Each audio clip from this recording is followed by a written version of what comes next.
إن الله وملائكته يصلون على النبي يا أيها الذين آمنوا صلوا عليه وسلموا تسليما.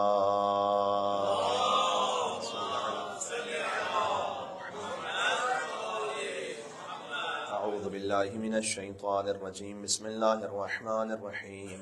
لا حول ولا قوة إلا بالله العلي العظيم. حسبنا الله ونعم الوكيل، نعم المولى ونعم النصير، وبه نستعين وهو خير ناصر ومعين.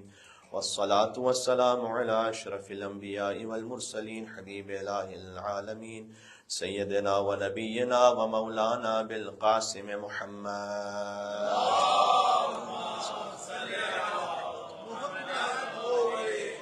وعلى آله الطيبين الطاهرين المعصومين، سيما بقية الله في الأراضين الذين أذهب الله عنهم الرجس وطهرهم تطهيرا.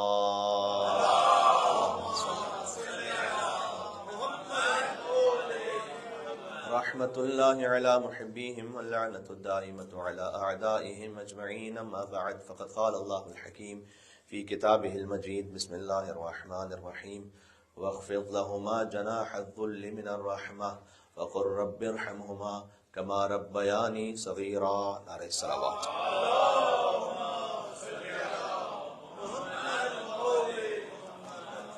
خاندان زہرا سلام اللہ علیہ پر بلندتر صلوات.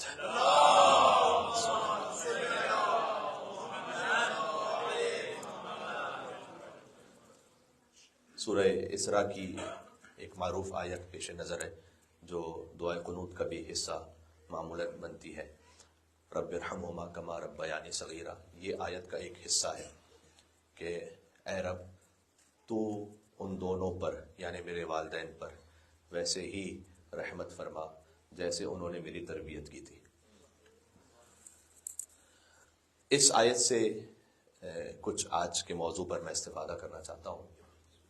اگر بالکل بنیاد سے بات شروع کی جائے، اللہ عز و جل نے ہمیں اس کائنات میں بھیجا اس خاطر ہے کہ ہم اس کی صفات کو اپنے وجود سے ظاہر کریں. یہ ہے وما خلقت الجن والانس الا لیعبدون. میں نے جن و انس کو خلق کیا ہے، نہیں کیا مگر یہ کہ میری بندگی کریں. بندگی اس طرح سے ہوگی کہ جتنی زیادہ صفات اللہ عز و جل کی ایک بندے سے ظاہر ہوتی رہیں گی وہ اتنا ہی بندگی میں آگے بڑھتا رہے گا. اس کی تفصیل اور تشریح اپنے مقام پر ہے. یعنی یہ کہ اللہ یہ چاہتا ہے کہ انسان تو ضعیف ہے تو قوی ہو جا، تو جاہل ہے عالم ہو جا. اگر اسے آپ تحمل کر پائیں اور اس کی تشریح میں کر پاؤں تو عبد ہے، میں چاہتا ہوں تو رب ہو جا. اللہ نے ایک مثال دی ہے اس کی والدین کی صورت میں. فرمایا کہ وَاخْفِضْ جَنَاحَ الذُّلِّ مِنَ الرَّحْمَةِ، کہ اپنے دونوں کندھوں کو جھکا دو ان کے سامنے رحمت سے. یہ آیت ہے آیت نمبر 24 سورہ اسراء کی. اس سے پہلے کی جو آیت ہے وہ ہے وَقَضَىٰ رَبُّكَ أَلَّا تَعْبُدُوا إِلَّا إِيَّاهُ وَبِالْوَالِدَيْنِ إِحْسَانًا. آپ کے رب کا یہ فیصلہ ہے. رب ہے ربوبیت سے. آپ کے رب کا یہ فیصلہ ہے کہ اس کے علاوہ کسی اور کی عبادت نہیں ہوگی. یہ آغاز خاص بتلا رہا ہے کہ اب کوئی بات ایسی آنے والی ہے کہ کہیں معاملہ مکس نہ ہو جائے، لہٰذا عبادت فقط رب کی ہوگی. جیسے زیارت جامع کبیرہ سے پہلے ہمیں 100 مرتبہ اللہ اکبر کہلوایا گیا تاکہ کہیں ایسا نہ ہو کہ جو زیارت جامع کبیرہ میں پڑھ رہے ہو تو غلوف کی طرف چلے جاؤ، اور کہیں ایسا نہ ہو کہ تم اہل البیت علیہ السلام کے بارے میں جب یہ کہہ رہے ہو کہ من اراد اللہ بدأ بکم، جو اللہ کا ارادہ کرتا ہے وہ آپ سے شروع کرتا ہے، تو تم انہی کو رب ماننے لگ جاؤ. پہلے 100 مرتبہ اللہ سبحانہ وتعالیٰ کی کبریائی کا اعلان کرو، تب تم جا کے سمجھو گے کہ جو اللہ کی صفات کا کامل اظہار ہے وہ اہل البیت علیہ السلام سے. ایک مل کے صلوات بھیجے گا نام رسول اللہ صلی اللہ علیہ وسلم پر. تو یہاں پر بھی وہی کیفیت ہے. اللہ تعالیٰ کہہ رہا ہے کہ رب کے علاوہ کسی اور کی عبادت نہیں ہوگی، یہ اللہ کا فیصلہ ہے. لیکن والدین کے ساتھ احسان کرو. وَلَا تَقُل لَهُمَا أُفٍّ، ان کے سامنے اف بھی نہ کرو. قُلْ لَهُمَا قَوْلًا كَرِيمًا، ان کے ساتھ ہمیشہ نرمی کے ساتھ بات کرو. دیکھیں یہ وہ انداز ہے کہ اللہ تعالیٰ کے سامنے جیسے آپ جاتے ہیں نا، ویسے والدین کے سامنے اللہ چاہ رہا ہے کہ تم جاؤ. کندھے چکا کر جاتا ہے انسان رب کے سامنے، کندھے اکڑا کے نہیں جاتا. ہاں سر جھکا کے جاتا ہے اللہ سبحانہ و تعالیٰ کے سامنے، سر اٹھا کے نہیں جاتا کوئی اللہ سبحانہ و تعالیٰ کے سامنے، تواضع کے ساتھ جاتا ہے۔ قل لہما قولا کریما، ان کے ساتھ نرمی کے ساتھ بات کرو۔ جب آپ نماز پڑھ رہے ہوتے تو چیخ و پکار کر کے نماز پڑھنے کی اجازت نہیں ہے۔ اگر اخفاتی نماز ہے تو آہستہ نماز پڑھو، اگر جہری نماز بھی ہے تو اتنی نماز ہو کہ جو عام حالت کے مطابق ہو، چیخ و پکار کر کے نماز نہیں ہو سکتی۔ تو جیسے اللہ سبحانہ و تعالیٰ کے سامنے جاتے ہو نا، ویسے جاؤ اپنے ماں باپ کے سامنے، اور ذلت کے ساتھ اپنے کندھوں کو جھکا کے رکھو، ذل من الرحمہ، ذلت کے ساتھ اپنے کندھوں کو، یعنی عاجزی کے ساتھ، انکساری کے ساتھ اپنے دونوں کندھوں کو جھکا کے رکھو ان کے سامنے۔ وَقُلْ رَبِّ ارْحَمْهُمَا كَمَا رَبَّيَانِي صَغِيرًا، اور کہتے رہو کہ پروردگار تو ان پر ویسے رحم فرما کہ جیسے انہوں نے میری تربیت فرمائی تھی۔ یہاں پر اللہ عز و جل نے والدین کو ایک اور مادے و مشتق سے، یعنی ایک روٹ ورڈ اس کا، اللہ کو جب ہم رب کہتے ہیں تو ربابا ہے، جب والدین کے لیے رب بیانی کا استعمال ہوا ہے تو ربایا ہے۔ اس کے روٹ ورڈز میں ربابا کا مطلب ہے کہ جس کے ہاتھ میں پوری تدبیر ہے، ربایا کا مطلب وہ ہے کہ ربیانی، یعنی یہ کہ جنہیں اللہ سبحانہ و تعالیٰ نے اپنی ایک صفت کا مظہر بنایا ہے کہ وہ تمہیں پالیں۔ اللہ عز و جل نے والدین کو اپنی ایک صفت کا مظہر بنایا ہے کہ وہ تمہیں پالیں۔ بے لوث محبت سے والدین نہیں کر سکتے ہیں اولاد سے، اس صفت کا بھی مظہر بنایا اللہ سبحانہ و تعالیٰ نے، یعنی کہ جو بغیر کسی وجہ کے محبت کریں، کیونکہ ہماری اولاد ہے لہذا محبت ہو۔ تو یہ جو کیفیت ہے یہ والدین میں، اب ذرا غور کیجئے گا میں آپ سے کیا کہنے لگا ہوں۔ جسے اللہ سبحانہ و تعالیٰ نے اپنی ایک صفت کا مظہر بنایا ہے اس کا اتنا احترام رکھا ہے۔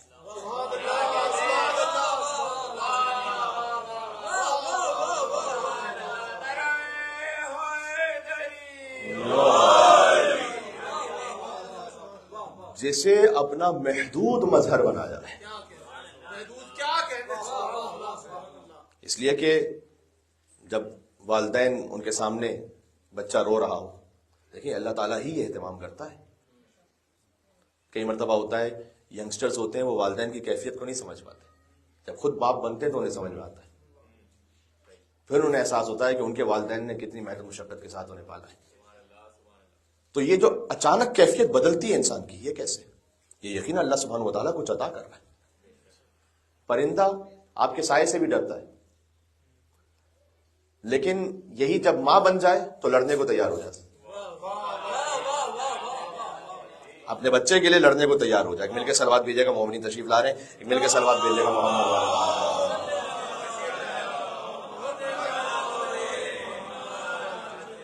اب اسے کیا ہو گیا؟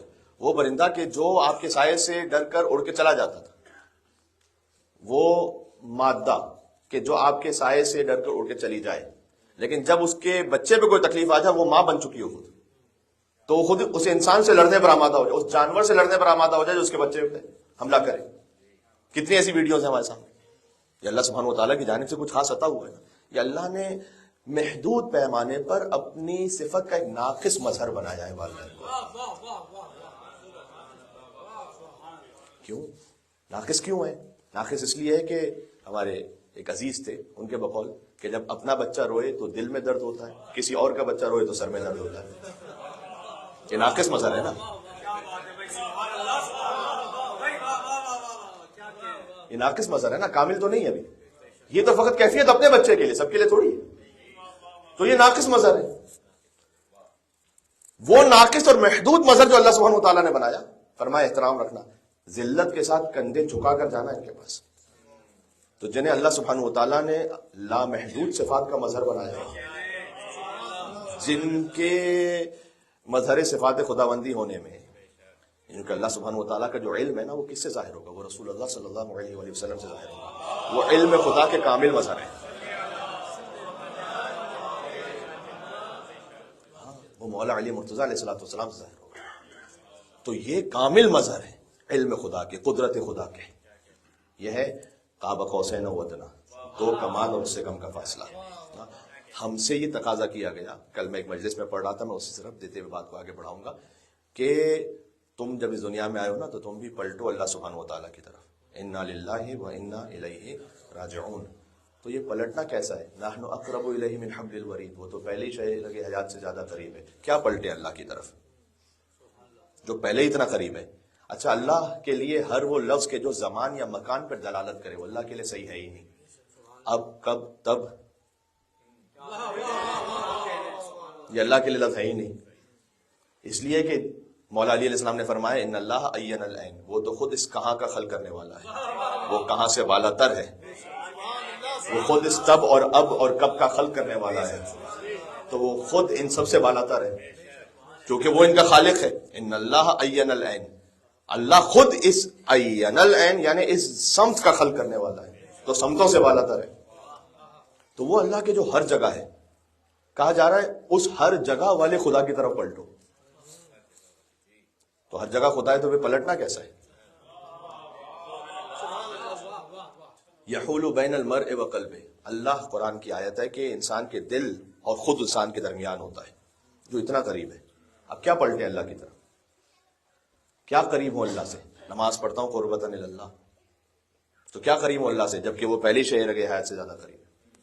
اس میں معاملہ یہ ہے کہ ایک ہوتی ہے قربت مکانی، ہوتی ہے قربت معنوی.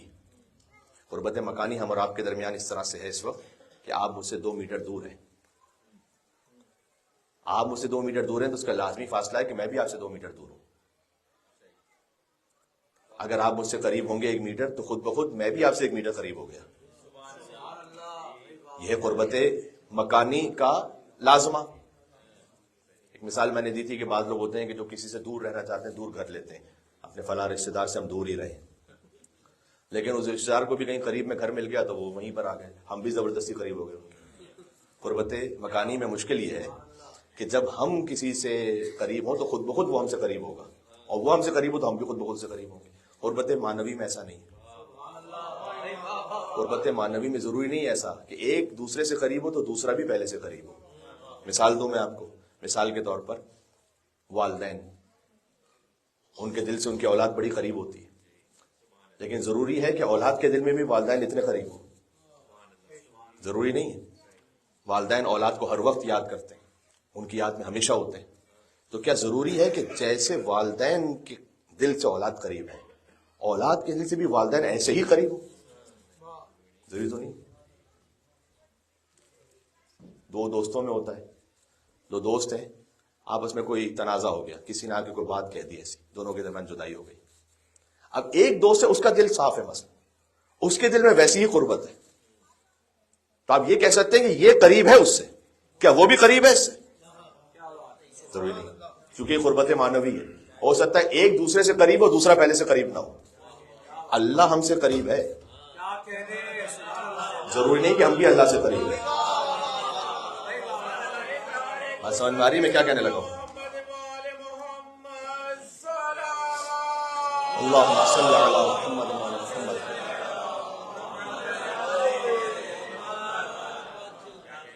اللہ ہم سے قریب ہے، وہ ہماری شہر حیات سے زیادہ قریب ہے. اللہ ہر انسان سے قریب ہے، لیکن کیا ہر انسان اللہ سے قریب ہے؟ ضروری نہیں ہے. اللہ کی ربوبیت کا تقاضا یہ ہے کہ وہ ہر انسان سے قریب ہے. مولا علی علیہ السلام کی امامت کا تقاضا یہ ہے کہ وہ ہر ایک کے مشکل کشا ہے. ضروری نہیں ہے وہ مولا سے قریب بھی ہو.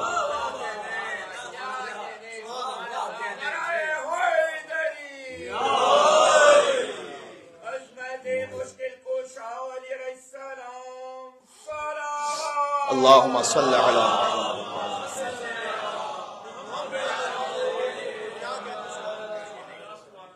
مولا علی علیہ السلام سب کے مشکل کشا ہیں، تو جو آئے گا تو مولا مدد فرمائیں گے. اس مدد فرمانے کا یہ مطلب نہیں ہے کہ وہ مولا سے قریب بھی ہے. جیسے اللہ نے شیطان کو مہلت دی ہوئی، اس کا مطلب یہ نہیں ہے کہ اللہ شیطان سے راضی بھی ہے. اللہ نے شیطان کو مہلت دی نا. شیطان اس وقت جو ہے کہیں پر بھی ہے نظام میں، کائنات میں، جہاں کہیں بھی ہے شیطان، اللہ کے اذن سے یا بغیر اذن کے؟ اللہ کے اذن سے. تو اللہ کے اذن سے اس کا مطلب یہ کہ اللہ راضی ہے اس سے. مولا علی علیہ السلام اگر مشورہ دیں کسی کو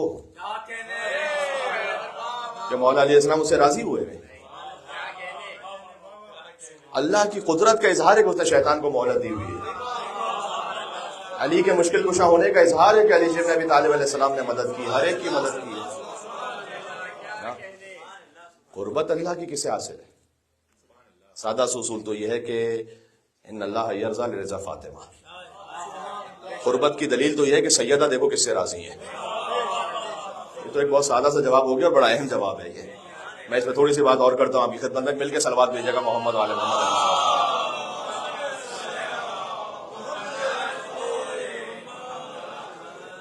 تو بس یہ طے ہو گیا کہ مولا علی علیہ السلام کا ان سے گفتگو کرنا، انہیں مشورہ دینا، یہ دلیل نہیں ہے اس بات کی کہ مولا علی علیہ السلام سے وہ راضی ہیں یا مولا علیہ السلام کے وہ قریب ہیں اور علی ان سے راضی ہیں.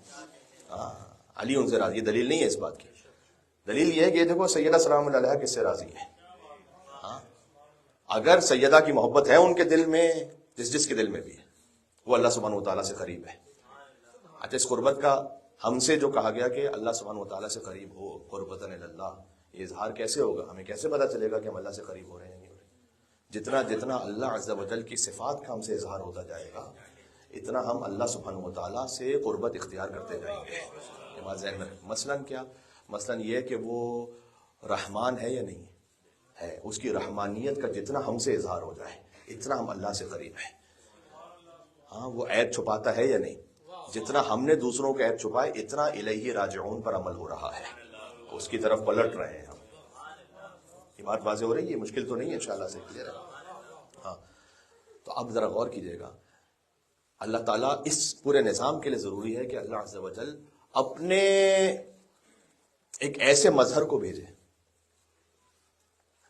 کہ جہاں تمام انبیاء بھی وہ اللہ سبحانہ وتعالیٰ کی کسی ایک صفت کا آدھا یا ناقص اپنے اپنے وجود میں مظہر ہوں، لیکن وہ کامل مظہر نہیں ہے. مثلا حضرت موسیٰ علیہ السلام کے پاس بھی علم ہے، لیکن حضرت خضر علیہ السلام کے سامنے پورا نہیں ہے ابھی. حضرت خضر علیہ السلام باطن کے پابند ہے، حضرت موسیٰ علیہ السلام ظاہر کے پابند ہے. تو حضرت موسیٰ علیہ السلام ظاہر پر اعتراض کریں گے کہ کیوں قتل کر رہے ہیں. حضرت خضر علیہ السلام باطن کے پابند ہے، ان کے پاس اللہ کی جانب سے اذن ہے کہ باطن میں بھی دیکھو کہ اگر قتل کیا جانا چاہیے تو قتل کر دو. تو خضر کا علم اپنے مقام پر ہے، موسیٰ کا علم اپنے مقام پر ہے. تو یہ سارے انبیاء بھی اپنے اپنی ذات میں ایک صفت کا مظہر ہے یا کچھ مظہر ہے. رسول اللہ ہیں مکمل اللہ سبحانہ وتعالیٰ کی تمام صفات کے مظہر ہیں. سب کچھ جتنا علم پروردگار ہے وہ اپنے کمال پر ظاہر ہوگا رسول اللہ سے. سبحان اللہ. اللہم صل علی محمد.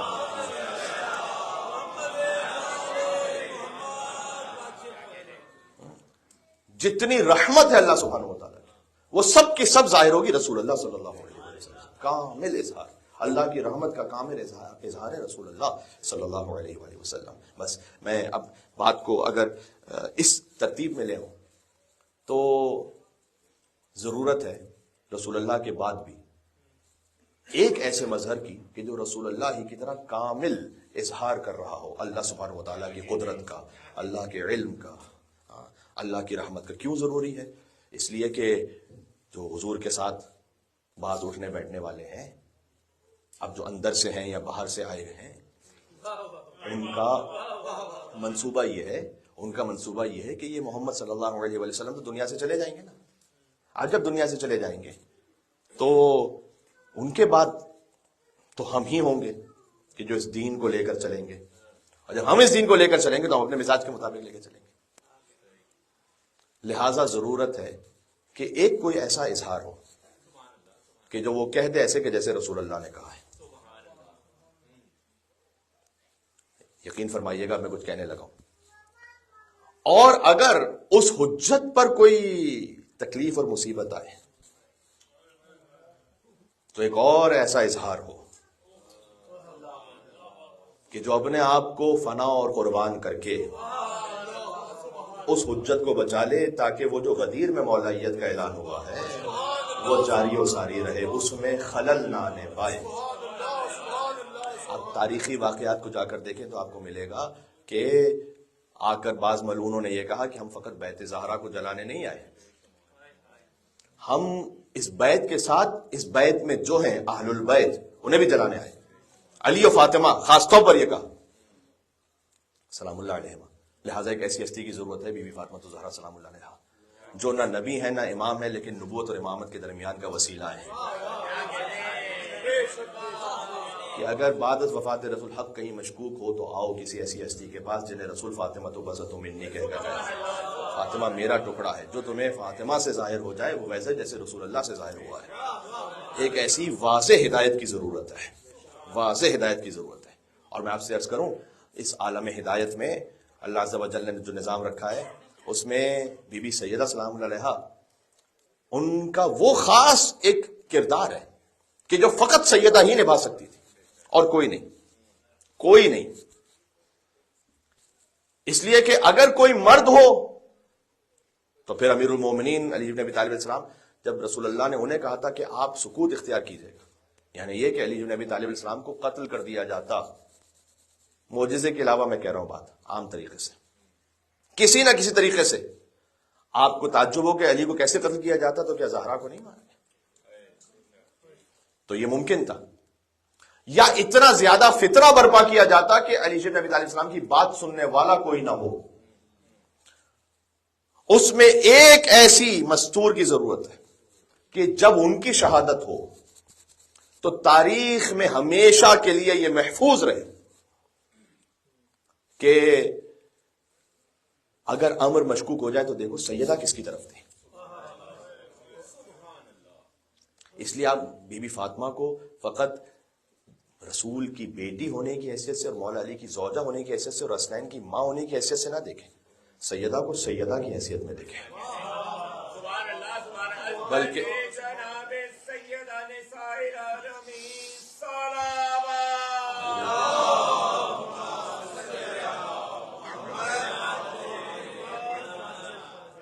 بلکہ بات کو آسان کروں میں، ایک حدیث ہے کہ جو ہر شب جمعہ پڑھی جاتی ہے، حدیث قصہ.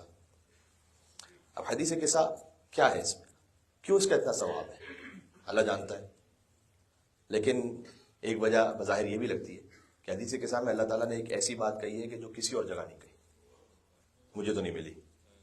اگر کہیں کسی آیت میں کسی حدیث میں کوئی ایسی بات آئی ہو تو آپ مجھے بتائیے گا، ورنہ مجھے نہیں ملی. حدیث قصہ میں اللہ سبحانہ وتعالیٰ نے ایک بات ایسی کہی ہے جو کہیں نہیں کہی، اور وہ خاص مخصوص ہے بی بی فاطمہ سلام اللہ علیہ سے. حدیث قصہ کیا ہے؟ ایک واقعہ ہے جس میں کچھ گھر والے جمع ہوئے، چادر کے نیچے ہیں، کوئی بہت انیوژول بات نہیں ہے. اے بیٹی میں اپنے بدن میں ضعف محسوس کر رہا ہوں، چادر یمانی مجھے دینا. دے دی چادر. امام حسن علیہ السلام آئے. ائمہ علیہ السلام کے جسم عطر سے خاص قسم کی خوشبو آتی تھی. یہ روایت میں جب ان کے جسم عطر پر پسینہ بھی آتا تھا تو خاص قسم کی خوشبو آتی تھی. انی اشم رائحۃ طیبہ، میں خوشبو محسوس کر رہا ہوں جیسے کہ میرے جد کی خوشبو ہے. یہ کیوں کہہ رہے ہیں؟ اس لیے کہ ویسی روایت میں کہ ائمہ علیہ السلام کے بدن مطہر سے خوشبو آتی تھی. تو اما جان میں خوشبو محسوس کر رہا ہوں کہ آپ کے بابا چادر میں ہیں، چلے گئے، کیا مجھے اجازت ہے کہ میں چادر میں آ جاؤں؟ امام حسن علیہ السلام آئے، امام حسین علیہ السلام اس طرح سے آئے، مولا علی علیہ السلام اس طرح سے آئے، بی بی فاطمہ سلام اللہ علیہ اسی طرح سے آئیں. کیا مجھے اجازت ہے کہ میں چادر میں آ جاؤں؟ قد اذنت لک، میں نے اجازت دی آپ کو، آپ تشریف لے آئیے. بی بی فاطمہ سلام اللہ علیہ چادر میں آ گئیں. اب جب یہ چادر میں آ گئے ہیں تو ذرا غور کیجیے گا، ایک ایسی بات ہے یہاں پر جو اور کہیں پر نہیں ہے.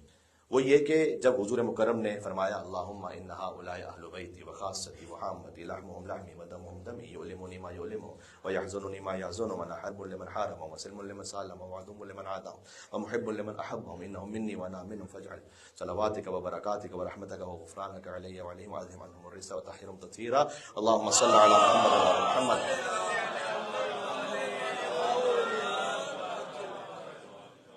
تو اللہ عز و جل نے پھر کہنا شروع کیا کہ انی ما خلقت السماء مبنیہ ولا ارضا مدحیہ ولا قمرا منیرا ولا شمسا مضیہ ولا فلکا یدور ولا بحر یجری ولا فلکا یسری الا فی محبت هؤلاء الخمسہ الذین هم تحت الکسا. وقال جبرائیل، بہت غور کیجیے گا یہاں جبرائیل نے کہا یا رب ومن تحت الکسا، کون ہے کسا میں؟ اس سوال کی ذرا آپ گہرائی کو سمجھیے گا. جبرائیل یہ واقعہ کب کا ہے؟ 10 ہجری کا. امام حسن امام حسین علیہ السلام 6 اور 7 برس کے، اس وقت کا واقعہ ہے. یعنی جبریل وہ ہیں جو رسول اللہ کے پاس قرآن لا چکے ہیں، علی کے پاس ذوالفقار لا چکے ہیں، فاطمہ کی چکی چلا چکے ہیں، حسنین کے لیے جھولا جھلا چکے ہیں، ان کے لیے لباس لا چکے ہیں، سب کو پہچانتے ہیں.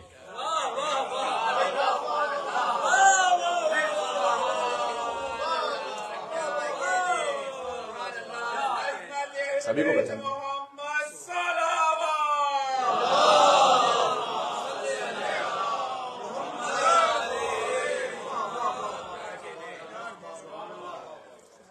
ایک ایک ہستی کو جو چادر کے نیچے پہچانتے ہیں. میں آپ کی خدمت میں بہت سالوں سے ہوں اس وقت، اور آپ محبت فرماتے ہیں تو تقریباً آپ مومنین جانتے ہیں مجھے. فرض کیجئے کہ ایک بار بار آنے والا مومن یہاں پر وہ آئے اور آپ میں سے کسی سے پوچھے یہ کون مجلس پڑھ رہے ہیں، تو آپ کو تھوڑا سا اکتاہٹ تو ہوگی. یہ کیا سوال ہے بھائی؟ آپ ہر شب جمعہ نے دیکھتے رہے، بلاد شہادت پر دیکھتے رہے، نماز جمعہ میں دیکھتے رہے، یہ کیا بات ہے؟ یہ کون ہے؟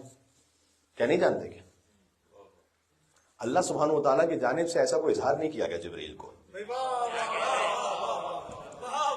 یہ کیا سوال ہے؟ تم قرآن لے کر گئے ہو، تم ذوالفقار لے کر گئے ہو، تم لباس لے کر گئے ہو، تم جھولا جھلانے کے لیے گئے ہو، تم تکی چلانے کے لیے گئے ہو، یہ کیا پوچھ رہے ہو تم؟ اللہ نے کہا ہم فاطمہ.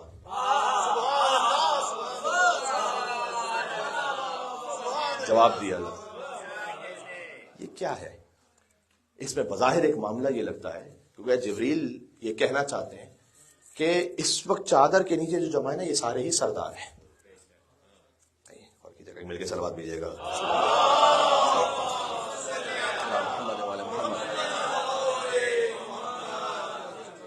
جبریل یہ کہنا چاہتے ہیں کہ یہ سارے ہی سردار ہیں. سید الانبیاء، سید الاوصیاء، سیدۃ النساء العالمین، سیدہ شباب اہل جنت اجمعین. ایک ہے نبیوں کا سردار، ایک ہے وصیوں کا سردار، ایک ہے جنت کی عورتوں کی سردار، دو ہیں جنت کے جوانوں کے سردار. میں پوچھنا اللہ سے چاہتا ہوں کہ ان سارے سرداروں میں کس سردار سے تعارف ہے؟ ان سارے سرداروں کا مرکز کون ہے کہ جن کے ذریعے سے تعارف ہے ان سارے سرداروں کا؟ وہ ہے ہم فاطمہ و ابوہا و بعلہا. عجب ہے.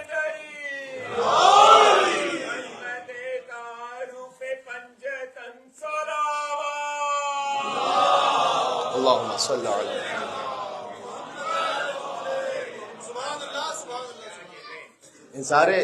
ان سب میں تعارف کس کے ذریعے سے؟ تعارف سیدہ سلام اللہ علیہ کے ذریعے سے، خاص وجہ سے. اور کیجیے گا. اور تعارف میں اللہ عز و جل نے، یہ حدیث قدسی ہے، ہم فاطمہ و ابوہا و بعلہا و بنوہا، اللہ نے جبرائیل کے سوال کے جواب میں یہ کہا ہے. تو یہاں یہ بھی اللہ نے، یہ لفظ مجھے استعمال کرنے سے عجیب سا لگ رہا ہے لیکن یہ کہ میں استعمال کروں اس موقع پر، کہ یہ تکلف نہیں کیا کہ کسی اور کا نام لے. رشتے بیان کیے، یعنی یہ پاسبلٹی میں تھا گرامیٹیکلی اور لٹرل، اس لٹریچر وائز اس میں کوئی حرج نہیں تھا، جملے میں کوئی قباحت نہیں ہے کہ یہ کہا جائے کہ ہم فاطمہ و ابوہا محمد و بعلہا علی و بنوہا حسن و حسین. یہ بی بی سیدہ نے خود خطبے میں یہ کہا ہے، اعلموا انی فاطمہ و ابی محمد. وہاں بی بی نے نام لیا ہے، جان لو کہ میں فاطمہ ہوں اور میرے بابا محمد ہیں. وہاں پر ایک مصلحت ہے، لہٰذا بی بی نے اس انداز سے کلام کیا ہے. یہاں پر اللہ عز و جل یہ نہیں کہہ رہا کہ ہم فاطمہ و ابوہا محمد، یعنی یہ کہ سیدہ کا تعارف ہم ایک خاص سطح سے، وہ بھی اتنی عظیم سطح ہے کہ وہاں تک کوئی پہنچ نہ سکے، ہم کرواتے ہیں کہ وہ رسول اللہ کی بیٹی ہیں، مولا علی کی زوجہ ہیں اور حسنین کی ماں ہیں. لیکن در حقیقت اللہ کی نگاہ میں جو پنجتن کا تعارف ہے وہ ہے کہ یہ فاطمہ کے بابا ہیں، یہ فاطمہ کے شوہر ہیں، یہ فاطمہ کے بچے ہیں. یہ یاد رکھو.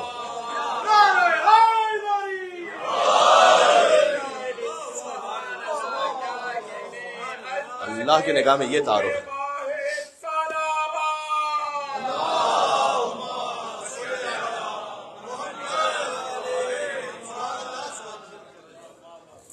اللہ سبحانہ وتعالیٰ کی نگاہ میں خاص اس انداز سے تعارف ہے. اور یہ وہ تعارف ہے جو میں کہہ رہا تھا کہ حدیث قصہ کے علاوہ کہیں نہیں. مجھے نہیں معلوم حدیث قصہ پڑھنے کا اتنا زیادہ ثواب کیوں ہے، لیکن شاید یہ وجہ ہو. اخبرنی مال جلوسنا ھذا، پروردگار مجھے، مولا علی کہہ رہے ہیں رسول اللہ سے، یا رسول اللہ مجھے بتلائیے گا کہ اگر کوئی بیٹھ کر اس خبر کو پڑھے، من الفضل عند اللہ، تو اللہ کی جانب سے کیا فضل ہے. یہ جو ہم کہتے ہیں نا آخری جملوں میں کہ ما ذکر خبرنا ھذا فی محفل من محافل اہل الارض وفیہم مہموم الا فرج اللہ ہمہ، آپ سارے آمین کہتے ہیں، کہنے میں حرج نہیں ہے کوئی، مجازن ہے یہ آمین. یہاں پر ذرا غور کیجیے گا، یہاں پر کوئی دعا نہیں مانگی جا رہی. کیا آپ آمین کہہ رہے ہیں؟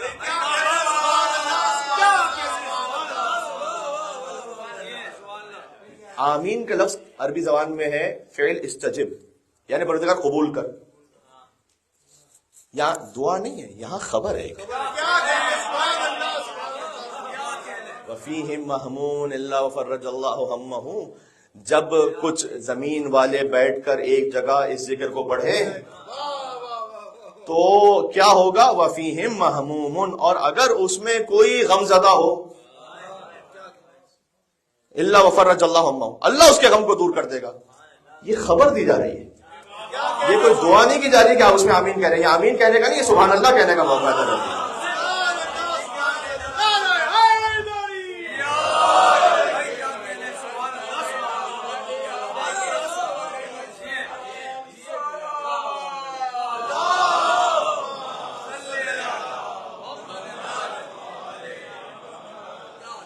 یہ ابھی آمین کہنے کا موقع نہیں ہے. در حقیقت آپ مجازن کہتے ہیں، غلط نہیں، آپ کہیے. آپ کے دل میں چونکہ نیت یہ ہوتی ہے کہ آپ سب کو دعا میں شامل کرتے ہیں، لیکن آمین وہاں کہا جاتا ہے کہ جہاں پر ایک دعا ہو رہی ہے، آپ کہتے ہیں اللہ قبول کر لے. یہ آلریڈی قبول شدہ دعا کی ایک خبر دی جا رہی ہے، دعا قبول شدہ ہے. یہ فیہم مہموم الا وفرج اللہ ہمہ، وہ کہ جو غم زدہ ہوگا اللہ اس کے غم کو دور کر دے گا. یہ آلریڈی قبول شدہ ہے.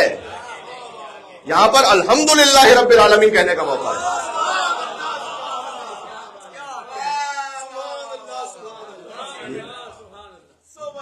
جو کچھ ہے یہ ہے ام فاطمہ تو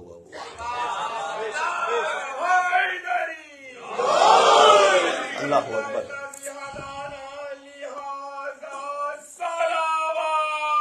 اللہم صلی علی محمد.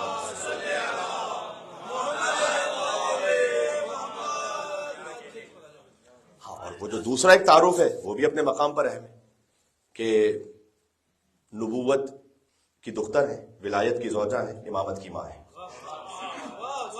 یعنی آپ سیدہ سلام اللہ علیہا مرکز وہ ہے نا کہ آپ اس پرکار سے ایک دائرہ بنائیے تو چاروں اطراف میں نبوتیں، ولایتیں، امامتیں ہیں، درمیان میں فاطمہ الزہرا سلام اللہ علیہا.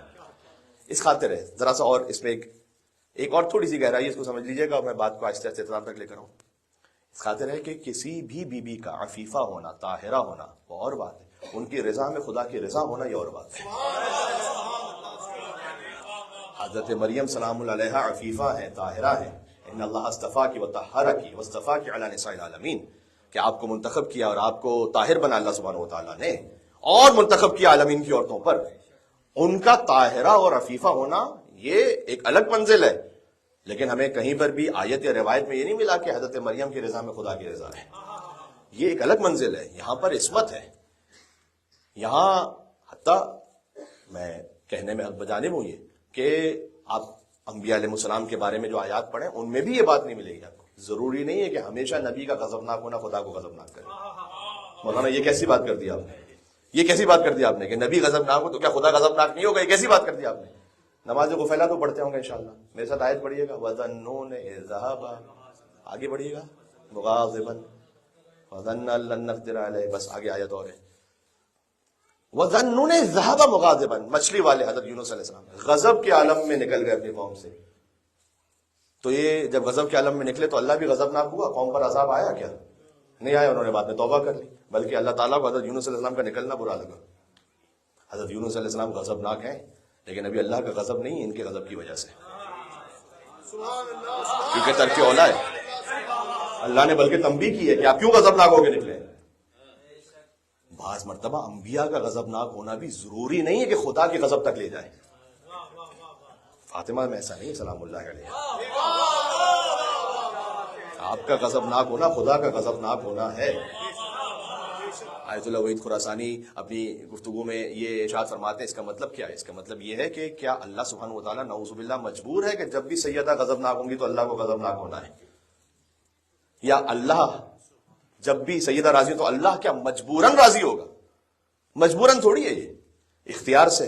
اختیار کا مطلب یہ ہے کہ بی بی سیدہ ہر اس امر کو اور ہر اس بات کو جانتی ہیں جس سے اللہ غضبناک ہے،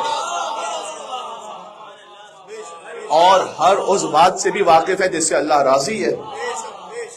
اور اس پر ایسی پابند ہیں کہ اب خود بخود بیوی کی رضا اللہ سبحانہ و تعالیٰ کی رضا ہے، اور بیوی کا غضبناک ہونا اللہ سبحانہ و تعالیٰ کا غضبناک ہونا ہے۔ یہ ہے عصمت مطلقہ پر دلیل، یہ ہے علم لدنی۔ اب ویسے تو یہ ظاہر کا نظام ہے کہ مولا علیہ السلام امام ہے بی بی فاطمہ کے سلام اللہ علیہ، ظاہر کا ایک نظام، میں نے ایک جملہ کہا ہے، پتہ نہیں کتنی میں اس پہ گہرائی میں جا سکوں، ورنہ رسول اللہ نے ایک جملہ یہ بھی ارشاد فرمایا ہے کہ یا علی انفذ ما امرت کا بھی فاطمہ، آپ وہ نافذ کیجئے گا اے علی جس کا فاطمہ آپ کو حکم دے۔ امرت کا بھی فاطمہ، آپ کو جب سیدہ امر کرے تو آپ وہ نافذ کیجئے گا۔ اب عالم انوار میں یہ کیا رشتے ہیں اور کیا تعلق ہے اس کا، یہ اللہ سبحانہ و تعالیٰ جانے یا ان کا حبیب جانے، باقی یہاں پر کہنے کے لیے کوئی گنجائش نہیں بچی۔ اب آپ سمجھ رہے ہیں کن بیوی کے بارے میں بات ہو رہی ہے، تو جب ان بیوی کی عظمت یہ ہے، اس لیے آپ کبھی بھی یہ تصور ذہن میں نہیں لے کر آئیے گا جو کربلا کے حوالے سے بسا اوقات آتا ہے۔ ہم کہتے ہیں فلاں جگہ ظلم ہو، آج کی کربلا برپا ہو گئی۔ کربلا ہونے کے لیے وجود آل محمد ضروری ہے۔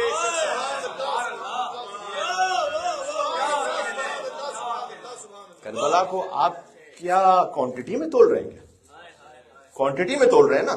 فرض کیجئے گا کہ 500 لوگ ایک جگہ مارے گئے، یہ ہم نے شاید ہی جو پاکستان کی چینلز پر ہیڈ لائنز لگتی ہے کہ جب پاکستان میں سیاسی طور پر فرض کیجئے کسی پولیٹیکل پارٹی پہ کریک ڈاؤن ہو رہا ہو، ہم کہتے ہیں ظلم ہے، غلط ہے، جو ہے آپ کو جو اپنا سیاسی نظریہ رکھنا ہے وہ رکھیں، مجھے اس سے کوئی کام نہیں ہے یہاں پر ممبر سے۔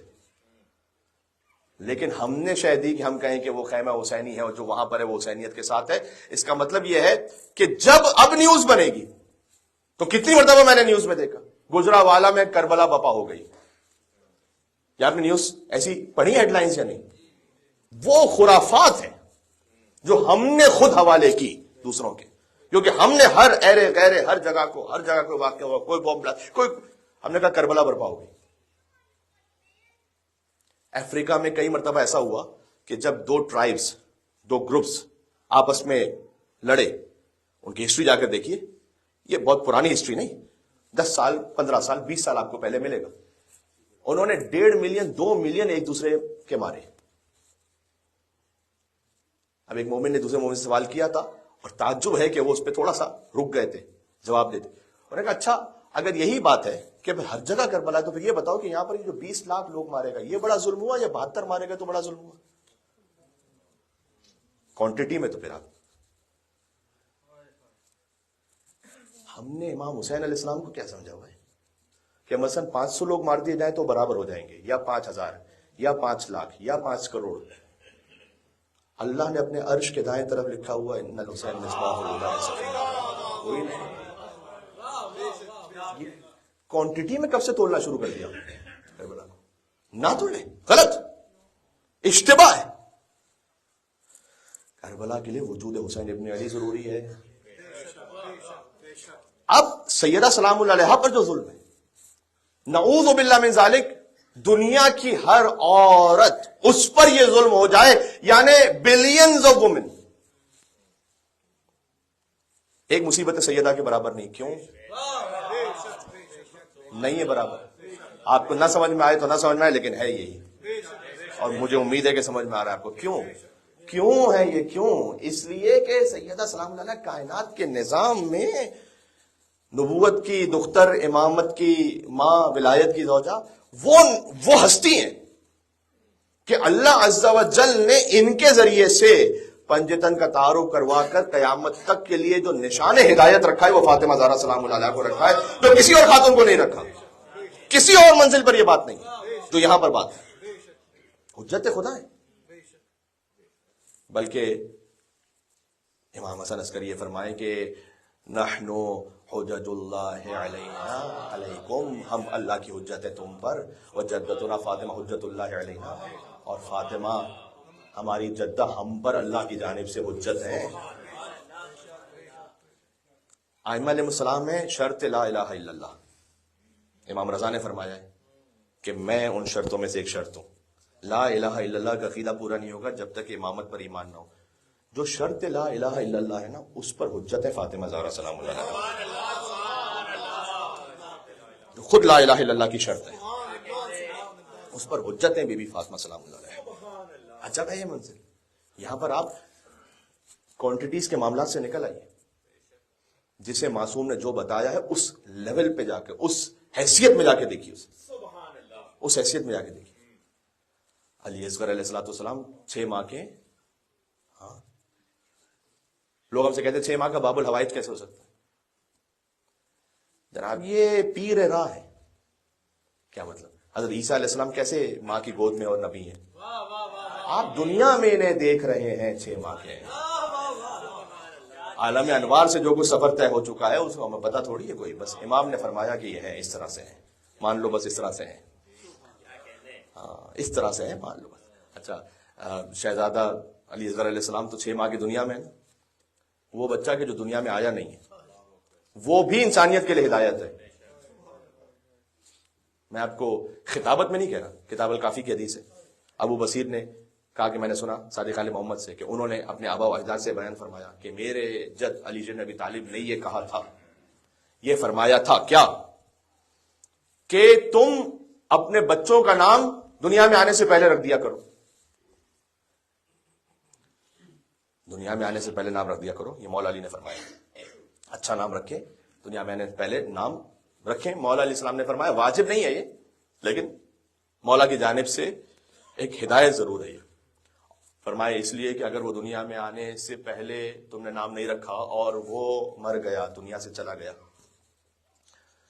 تو قیامت میں جب تم ملو گے اس سے، اس سخت شدہ بچے سے، تو وہ یہ پوچھے گا تم سے کہ آپ نے میرا نام کیوں نہیں رکھا تھا. یہ حدیث ہے. اب آپ ذرا غور کیجئے. اس کے بعد مولا نے کہا اس خاطر ہے کہ میرے بیٹے محسن کا نام رسول اللہ رکھ کر گئے ہوئے تھے. وہ بچہ کہ جو بھی دنیا میں آیا نہیں ہے، وہ ہدایت ہے انسانوں کے لیے اور قیامت تک ہدایت دے رہا ہے. لا یقاس بنا احد، اس لیے فرمایا تھا اہل بیت نے ہم سے کسی اور کا قیاس نہیں کرنا. من قاس بنا احد، جو ہم سے کسی اور کا قیاس کرے، یعنی کہے کہ یہ ان جیسے، فقط کفر، اس نے کفر کیا. اس لیے اس میں بڑی احتیاط کیجیے. تو امام نے فرمایا کہ میرے بیٹے کا نام رسول اللہ نے رکھ دیا تھا. سبحان اللہ. تو اس خاطر ہے کہ حضرت محسن کا ذکر اس طرح سے روایات میں ہے. اور نسل سادات پر ظلم یہ ہے کہ حضرت محسن علیہ السلام کی شہادت سے 1/3 نسل سادات منقطع ہو گئی. یہ کہتے ہیں کہ ایک بچہ تھا جو شکم میں شہید ہو گیا، بات ختم. بعض پرشین ویڈیوز میں نے دیکھا کہ جن کا خود فارسی علماء نے جواب بھی دیا. کچھ سو کالڈ انٹلیکچوئلز ہوتے ہیں، ہر شہر میں ہوتے ہیں، تو اپنی چھوٹی سی عقل سے ہر چیز کو دیکھ رہے ہوتے ہیں. تو اس میں ایک صاحب تھے جنہوں نے اس ویڈیو میں ایک بات یہ کہی کہ ایک بچہ کے جو دنیا میں بھی نہیں آیا ہے اس کے لیے کیا مجلس کر رہے ہو، کیا کتابیں لکھ رہے ہو. پرشین ویڈیو کی بات کر. تو ایک اور عالم تھے ایران سے، انہوں نے ان کا جواب بھی دیا تھا. یہ کیا ہے؟ یہ کہ ہم اور آپ کے بچے کی طرح سمجھ رہے ہیں. امام حسن اور امام حسین سے نسل سادات آگے بڑھی ہے. اگر حضرت محسن ہوتے تو 1/3 اور نسل ہوتی اس وقت سادات کی دنیا میں، جو نہیں ہے. اس کا مطلب کیا ہے؟ اس کا مطلب یہ ہے کہ سادات کرام اس وقت جتنے ہیں ان سے اس تعداد میں زیادہ ہوتے کہ حضرت محسن علیہ السلام کی جو بھی اولاد ہوتی وہ اولاد فاطمہ ہوتی، اور اولاد فاطمہ سادات ہوتے ہوئے اولاد رسول اللہ صلی اللہ علیہ وسلم. یہ ظلم ہے اتنا بڑا، ایک چھوٹے بچے کی شہادت آپ نہ کہیں.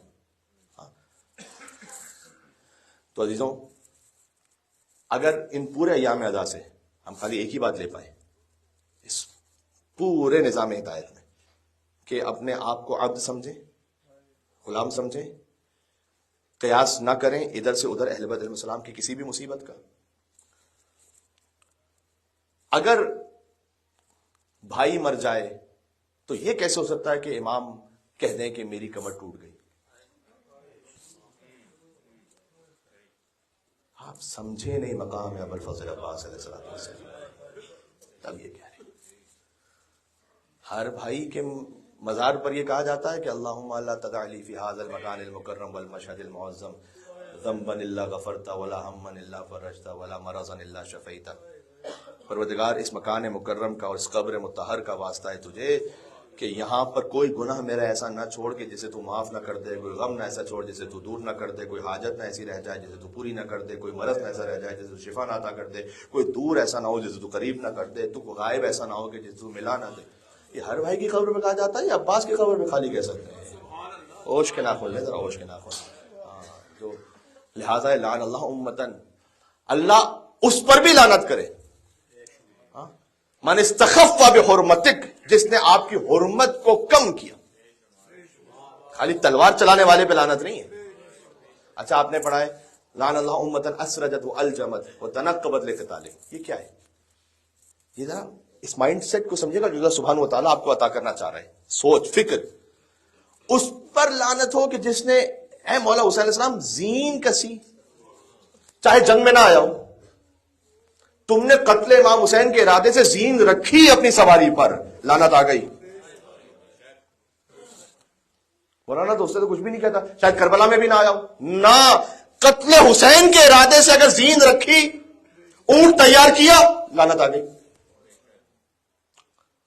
اللہ کو کوئی تکلف نہیں ہے اہل بیت کے معاملے میں، ذرا یاد رکھیے، کوئی تکلف نہیں ہے۔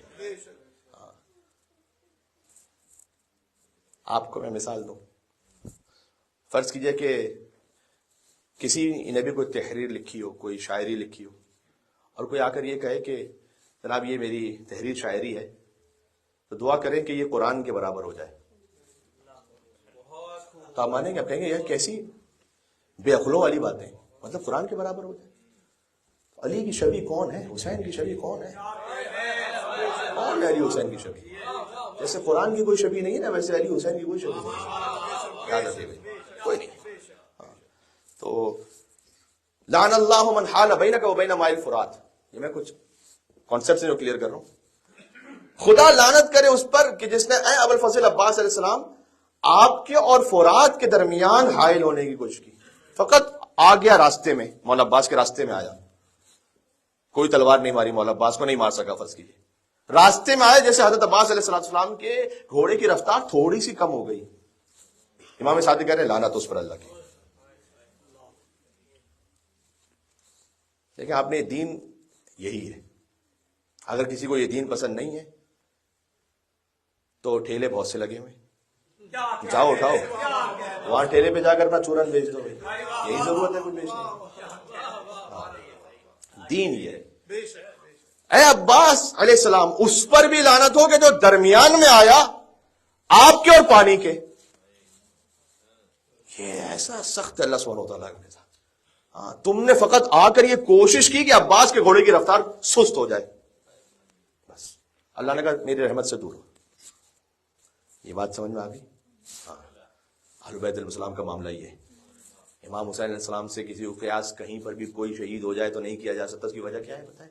ایک وجہ یہ بھی ہے، دیکھیں آپ ڈاکٹر کے پاس جاتے ہیں نا، ڈاکٹر کہتا ہے آپ کو خون کی ضرورت ہے، ڈاکٹر اپنا خون نہیں دیتا، ڈاکٹر اپنا خون نہیں دیتا، کہتا ہے آپ کو خون کی ضرورت ہے، وہ ملے گا کہیں سے۔ جب دین تڑپ رہا ہے نا، حسین نے اپنا خون دیا ہے۔ اچھا ہر ایک خون کسی کو دے بھی نہیں سکتا، بلڈ گروپ تو میچ کرتا ہو، ہر ایک کے خون دینے سے کوئی دین تھوڑی بچنے والا ہے، ہر ایک کے خون دینے سے کوئی دین تھوڑی بچنے والا ہے۔ اب کہتے ہیں بلڈ گروپ میچ کرے، ایک بلڈ دوسرے گروپ سے میچ کرے تب جا کر وہ اثر ہوگا، تب جا کر، بس بات ختم ہو گئی میری۔ معاملہ یہ ہے کہ قرآن بھی رسول اللہ کی گود میں ہے اور حسین بھی رسول اللہ کی گود میں ہے، گویا دین بھی رسول اللہ کی گود میں اور حسین بھی رسول اللہ کی گود میں ہے۔ تو ان کا اتنا بلڈ گروپ میچ کرتا ہے کہ حسین دین ہے، اور جب دین پر وقت ہے تو پھر حسین کا خون ہے کہ جو دین کے کام آئے گا۔ ہاں اس لیے حسین نے سبحان اللہ جوش نے اس لیے کہا تھا کہ ایک مردہ خودی مردہ خدا محو تماشا، ایک زندہ خودی زندہ خدا نو کے سنا۔ حسین نے دین کو اس طرح زندہ کیا۔ عزیزوں بعد میں آہستہ آہستہ اختتام تک لے آیا، اور میں نے کہا سارے ایام اعزاء میں جو کچھ آپ نے سنا ہے اس کا خلاصہ رکھیں، اہل بیت علیہ السلام سے کسی کا قیاس نہیں کریں، وہاں پر کوئی کمپرومائز نہ کیجیے۔ میں نے ایک محترم بھائی ان کی مجلس میں ایک جملہ کہا تھا، امام حسن علیہ السلام کی بھی شہادت گزری تھی، آپ کو امام حسن علیہ السلام کے سینکڑوں واقعات ایسے ملیں گے کہ امام حسن سے آ کر کسی نے گستاخی کی، امام حسن علیہ السلام خاموش رہے، حلم کا مظاہرہ فرمایا، بہت واقعات ہیں ایسے۔ مجھے تو کم سے کم کوئی ایک واقعہ بھی ایسا نہیں ملا کہ اگر کسی نے امام حسن علیہ السلام کے سامنے مولا علی کے لیے کوئی گستاخی کی اور اس وقت امام حسن علیہ السلام خاموش رہے. اپنے لیے گستاخی کی تو مولا حسن علیہ السلام چپ رہے, علم کا مظاہرہ کیا. اگر مولا علی علیہ السلام کے لیے کسی نے کہا تو بھرے دربار میں کہ آپ کو جواب دیا امام حسن علیہ السلام نے, وہ تاریخ کا حصہ ہے. اس لیے اس معاملے میں غیرت لے کر آئے, غیرت لے کر آئے. آپ کو ہر بات ہر جگہ اظہار کرنے کی بھی ضرورت نہیں, لیکن کم از کم آپ کا دل تو دکھے کہیں کہ جہاں پر اہل بیت علیہ السلام کے حق میں ظلم ہو رہا ہو, کہیں تو کچھ. اگر آپ کے دل میں تکلیف ہوگی تو آپ اپنے بچوں کو بتائیں گے کہ بیٹا یہ دین نہیں ہے, یہ دین کے لیول پر کچھ اور ہے. ہاں, اس لیے اس بات کے لیے آپ اہتمام رکھیں. اور وہ تو مولا علیہ السلام نے فرمایا ہوا ہے کہ اگر میری ذوالفقار مومن کی ناک پر بھی رکھتی جائے, کیا کہنے, سبحان اللہ سبحان اللہ سبحان اللہ. ہاں, لو ضربت خیشوم المؤمن بسیف هذا على ان يبغضني ما ابغضني. تلوار مومن کی ناک پر رکھے کوئی, میری تلوار بھی, اور کہے ذرا بغض رکھو علی سے, ما ابغضني, بغض نہیں رکھیں. سادہ سی بات ہے. شدید گرمیوں کے شدید گرمی, حلق میں کانٹے پڑے ہوئے آپ کے, پانی کی شدید طلب ہو رہی ہے, کوئی تلوار آپ کی گردن پر رکھے کہ پانی کی محبت نکالو دل سے, نکلے گی؟ آپ اظہار کرنا بند کر دیں گے مولا کے اذن سے, محبت تھوڑی دل سے نکل سکتی ہے. پانی کی محبت کیسے نکلے گی؟ اس کے بغیر تو میں زندہ نہیں رہ سکتا.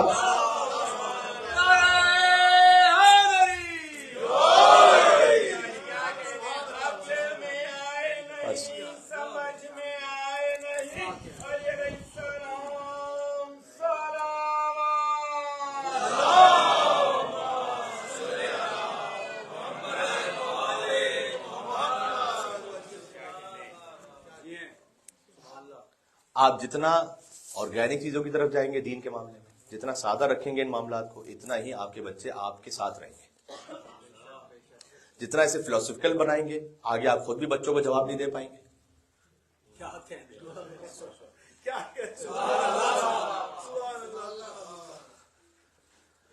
ہاں, اور آخر میں پھر اسی طرح کے لوگ پچھتاتے ہیں زیادہ. اگر کہتے ہیں کہ مولانا ہمارے بیٹے نے کسی اور سے شادی کر لی, کہیں اور نکل گیا, وہ اس کو یہ دین سمجھ میں نہیں آ رہا, اس کو وہ دین سمجھ میں نہیں آ رہا. آپ لے کے ان کے پاس گئے تھے بھائی دین سکھانے کے لیے, ذرا یہ دیکھیے گا, دین کے معاملے میں صحیح لوگوں کے پاس لے کے جائیں, ہرے ہرے گھرے کے پاس نہیں, ورنہ میں آپ سے کہہ رہا ہوں پچھتائیں گے.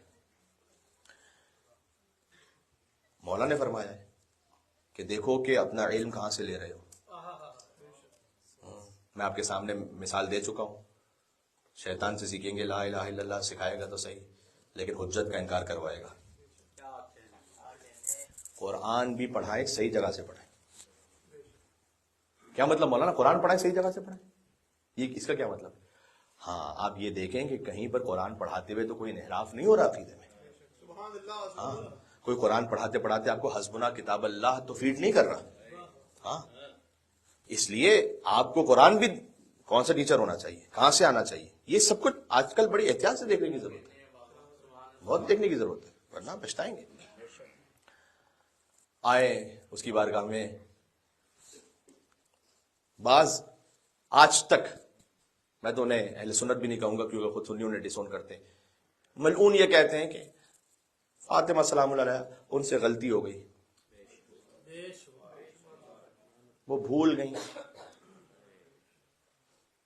جس کا بیٹا نوکے نیزہ پہ قرآن نہ بھولے, اس کی ماں یہ بھولے گی دربار میں کہ کیا ہفتہ اور کیا باطل تھا. حسین جو کچھ ہے وہ فاطمہ کا ظہور ہے کربلا میں. عزیزوں, آپ ہیں اس وقت ماشاءاللہ اس بڑی تعداد میں یہاں پر, اور مجلس شب جمعہ ہے, لیکن منسوب ہے مجلس بی بی فاطمہ سلام اللہ علیہ سے, حضرت محسن ابن فاطمہ سلام اللہ علیہما سے. میں آپ کو اگر کتابوں سے عدد بتاؤں تو 300 لوگ آئے تھے علی کے گھر پر.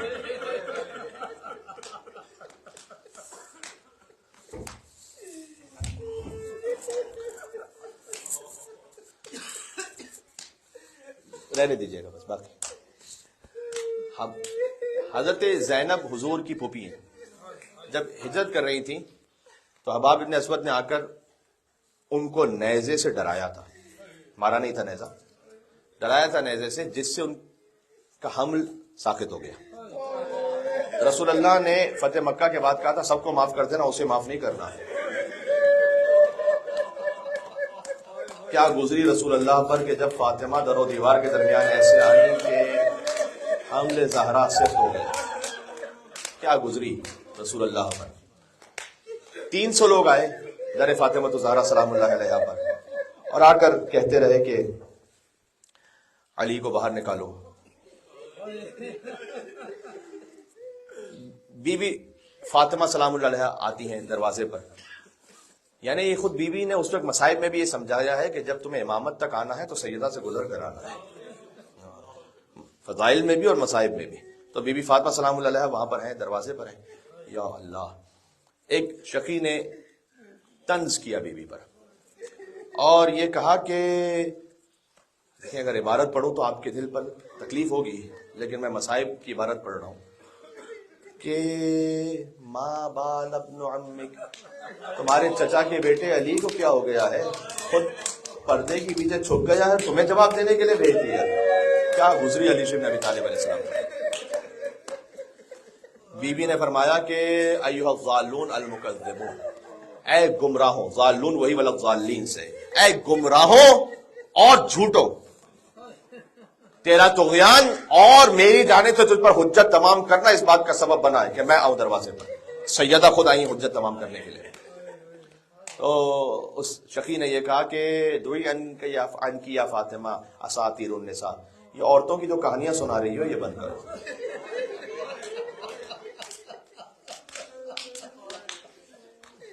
اور قنفذ سے ایک تازیانہ لیا،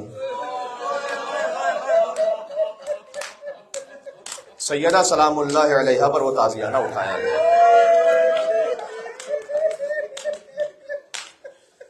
ایک روایت یہ کہتی ہے کہ بی بی فاطمہ سلام اللہ علیہا دروازے کے پیچھے سے روک رہی تھی دروازے کو۔ اب 300 شقی تھے، 300 ملعون تھے، اللہ جانے کس کس نے دروازے کو دھکا دیا، کون کون آیا۔ یہاں تک کہ مجھے کہتے ہوئے حیا آتی ہے، لیکن مصائب کا جو جملہ ہے کہ ایک ایسا زخم، ایک ایسا تازیانہ سیدہ سلام اللہ علیہا کے بازوؤں پر مارا گیا، حتی صار کالدملج الاسود، یہاں تک کہ سیاہ نشان سیدہ پر ہمیشہ باقی رہا۔ اے ہائے ہائے ہائے،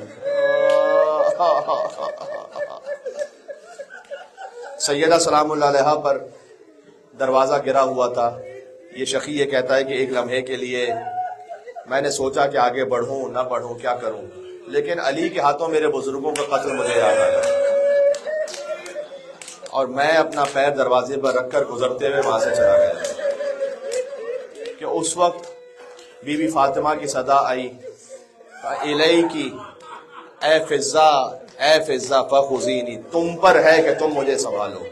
مولا علی کو اس وقت بھی نہیں بلایا، اے فضہ اس وقت ہے کہ تم مجھے سنبھالو۔ بی بی نہیں چاہتی تھی شاید اس کیفیت میں مولا علی علیہ السلام کو بلائے، اور علی بن ابی طالب سیدہ